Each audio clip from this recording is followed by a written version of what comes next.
Ah, metalheads. We claim to not care about big award shows, but every time one rolls around, it's always, Why you no include rock? That band suck. Why you give award? That band's not metal.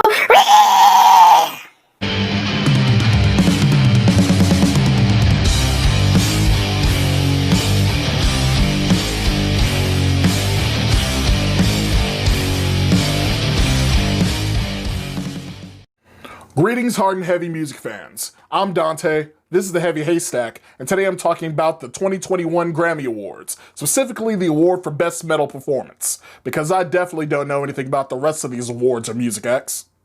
The fuck is progressive R&B? Fiona Apple is rock now? When did that happen? If I have to hear Watermelon Sugar one more time, I'm gonna punch someone. Billie Eilish is cool though. The metal world has had a rocky relationship with the Grammys, to say the least, ever since 1989 when they first recognized the genre, when Jethro Tull took home the award over Metallica.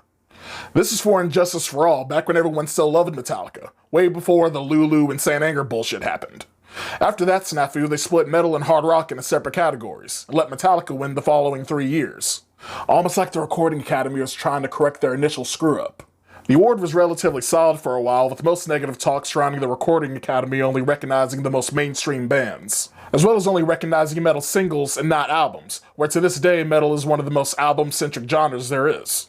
Other questionable events in the Metal Grammys history include Metallica winning for their song Saint Anger and its trash can snare of doom, Tenacious D winning in 2015 for a Dio cover over Slipknot, Anthrax, Mastodon, and Motorhead, and the Grammys temporarily combining the award with hard rock again and giving the awards to Foo Fighters in 2012 and Hailstorm in 2013, right before doing away with the hard rock award altogether, forcing hard rock bands to compete with the indie crowd for the rock award or be questioned by the metal purists for the metal award.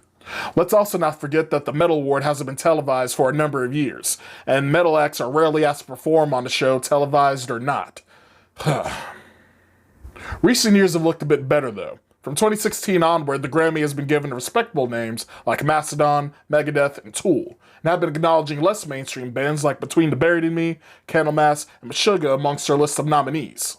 And in 2019, High on Fire won the award for their song Electric Messiah, easily the least mainstream band to win the Grammy Award to date. And that brings us to this year, the 2021 Grammy Award for Best Metal Performance, and the nominees are Body Count for their song Bum Rush, Code Orange for their song Underneath, In This Moment for their song The In-Between, Poppy for her song Blood Money, and Pirate Trip for the live version of their song The Executioner's Tax. Before I get into the nominees though, I want to talk about a few snubs. One thing the Grammys have been consistent with is honoring the elder statesmen of metal, which makes it a little surprising that Ozzy Osbourne was left off the list.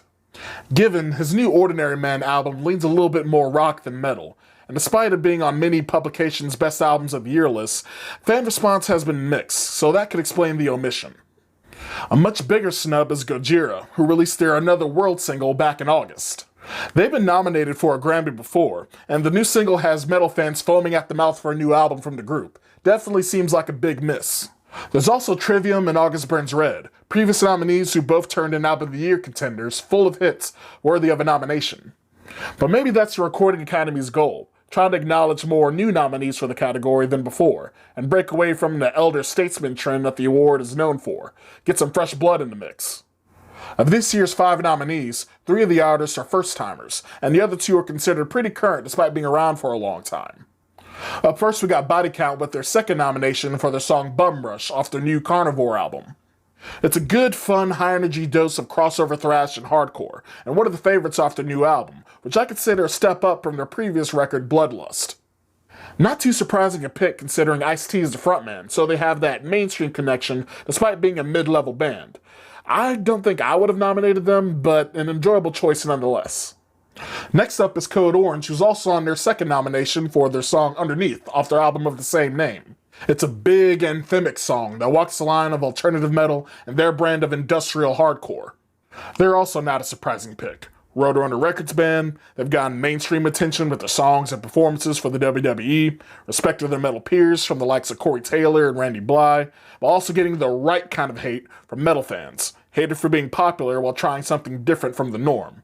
They're a good choice for the nomination, I think. Next up is In This Moment for their song The In-Between off their new album Mother. Also not a surprising pick with them having a mainstream level of popularity by metal standards. But this is a spot that really should have went to someone else, I think. The In-Between is an okay song from a lackluster album. The worst one In This Moment has ever done, in my opinion. It sounds like the idea well is running dry for the band, and this track is just a watered-down version of the industrial metal they've been doing in the latter half of their career. Poppy is the most odd nomination for this year, the first female solo act ever nominated for the Metal Grammy, with more aesthetic appeal with the pop crowd than the metal crowd, with her blend of electro-pop and industrial metal. First gained fame as a viral YouTuber, started as a pure pop act before adding in the metal, the hows that would come from the metal elitists if she were to win the Grammy.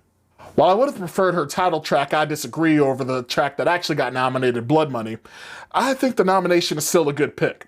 It's different, entertaining, and musically sound, and also takes metal in a newer, modern direction while making it popular.